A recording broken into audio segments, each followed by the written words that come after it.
Hello, what's going on guys? I'm Dr. P and welcome back today for a new video right here on the channel. I really appreciate you stopping back by. Now in today's video guys, we have just so much to go over between a new skin, more theories, and what's to come in the future. I don't even know where to start. Make sure to go ahead and drop a like on the video and subscribe to the channel if you're brand new, guys. As a reminder, I'm uploading daily Fortnite content covering everything you'd ever need to know about the game. Huge shout out to the Fruit faction for continuing to show me support and show me some love in the item shop with my Support a Creator code. If you want to be featured in the next video or an upcoming vid, make sure to send me a screenshot proving that you are supporting me and I'll get you in soon. One last thing before we truly get started, I'm going to be doing my first stream over on caffeine.tv tonight, just an hour or two after this video gets uploaded. I'm going to link my stream in the description below. I'd highly suggest following me over there and checking out the stream if you can. It should be a ton of fun. I'm super excited about it. So earlier this morning, the new 7.3 content update dropped and several different things happened. New items were added, some things were taken out. I'm going to go over everything that's notable here right quick. First of all, there's a new item in the game called the Bottle Rockets. Loud, bright, and dangerous. Warning, do not light indoors. Essentially, you saw me use it about 30 seconds ago in the gameplay, but they drop in stacks of 2 and they are common variety, so they're pretty common actually. You throw them down and it just bombards a certain area, like you can see right here, with fireworks, and it just breaks down the building with a constant barrage, basically. When I first saw these were going to come to the game yesterday, I wasn't so sure about it. I thought it was going to be extremely overpowered, or at least I thought it had a chance to be abused and possibly just be too powerful. But to my delight, it's actually not nearly as strong as I was thinking.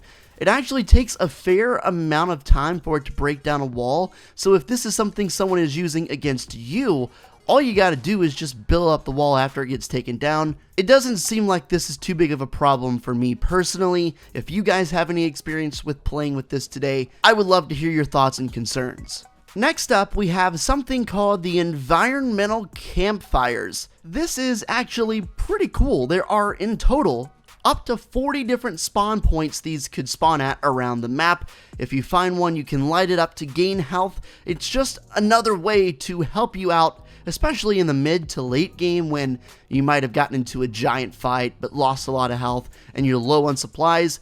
This could be a really great way for you to regen your health. This map I'm about to show is courtesy of Fortnite Insider, and they so kindly put all of the different locations these foraged campfires could possibly spawn at. You can see over there on the left side near Snobby Shores, there are 5 right in the vicinity of each other, so that might be something to bear in mind if you're passing by the area with a full squad and you're low on health. Overall, I think this is a great thing to add. It doesn't really hurt anybody, and it just makes sure that the final fights, or at least the fights mid to late game, are going to be more fair, and you're not just going to catch somebody with like 100 versus 30 health as often. I like this update. Finally, they did something else that I'm really excited about, and I bet a lot of you will be too.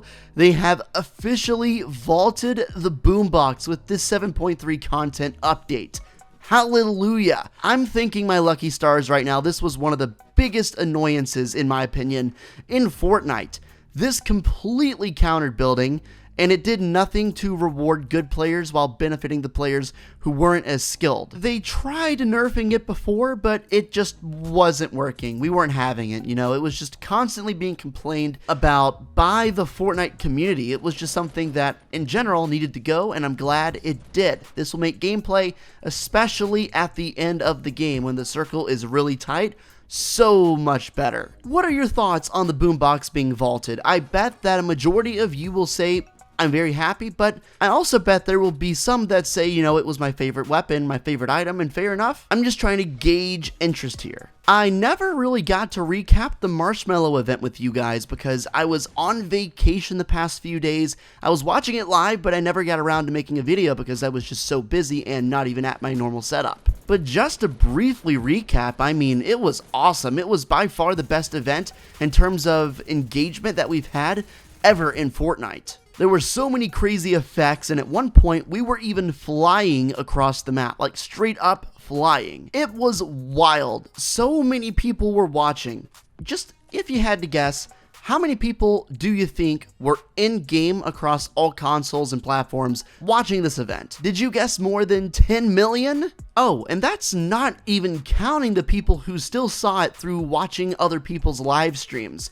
Tens upon tens of millions of people were watching this in sync at the same time, and it was amazing. If this were a real concert, it would have absolutely broken all kinds of records, and I'm pretty sure it did still break all kinds of records, so that was some insane promo for Marshmello. I was halfway expecting there to be something big that would happen after the concert. I was in the back of my brain holding out hope that the Earthquake event would happen while there were already so many people watching. You know, it would have been the perfect time to capitalize, but I trust Epic Games. I know the Earthquake event is coming. It was leaked. We even got a new leak yesterday which showed us every step of the event early. Courtesy of FortniteNews.com, you can see the steps are from the leak. First is the Earthquake smoke drop, then smoke/dust explosions, then trees falling, then a camera shake, and then the Earthquake itself, and then the Earthquake quote-unquote floor drop. This could be a sinkhole or a fissure.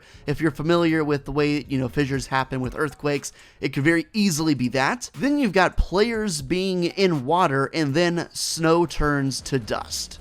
This looks pretty insane. This event has 7 stages leading up to it. You best believe something catastrophic is getting ready to happen to this map. It is going down. This season only has a little over 3 weeks left in it. That's how close we are to Season 8. I hadn't even realized.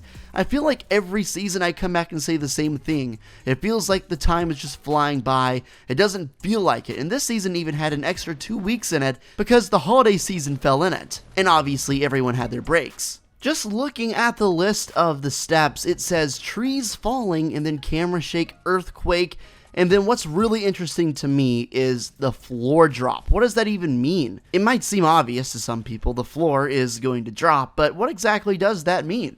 Is a sinkhole or a fissure actually coming? Because if so, that could be really interesting to see how that plays out. Just for reference, this is what an earthquake fissure looks like. You can just see it's a huge rip in the ground that goes so far deep into the earth. It's pretty wild. This leak also says that based on what they've seen, Polar Peak and the other snowy areas in the snow biome are going to cease to have snow at some point soon. Maybe that's what they mean with the final step of the Earthquake event when they say snow turns to dust. Whatever the case, there's a big earthquake coming to Fortnite at some point soon, and wow, there's just so much stuff that keeps getting thrown into the flame for fueling this Fortnite debate and interesting arguments. Man, this is awesome. Like, I'm really excited about this. I'm genuinely so excited every day to log on and see what's changed with the storyline, to see what updates or teasers they might have put out. Epic does a great job with this. You might have noticed the skin I'm using in-game right here. It actually came out yesterday. This is the tweet they had for it. The dragon awakes. That's literally what they lead off with on this tweet, and as you guys know, we have several eggs over in the castle underneath Polar Peak that are still waiting to be hatched, so I wonder if this is in any way a reference to that. I'm thinking it probably is. I mean, it's been a long time with these eggs in the game, and we've had no answers. We've got a little over 3 weeks left. They gotta start doing some stuff with it and getting some answers to us. The skin itself is pretty dope. It's 1,200 V-Bucks, so it's a little cheaper than most skins. The description says, fueled by flames.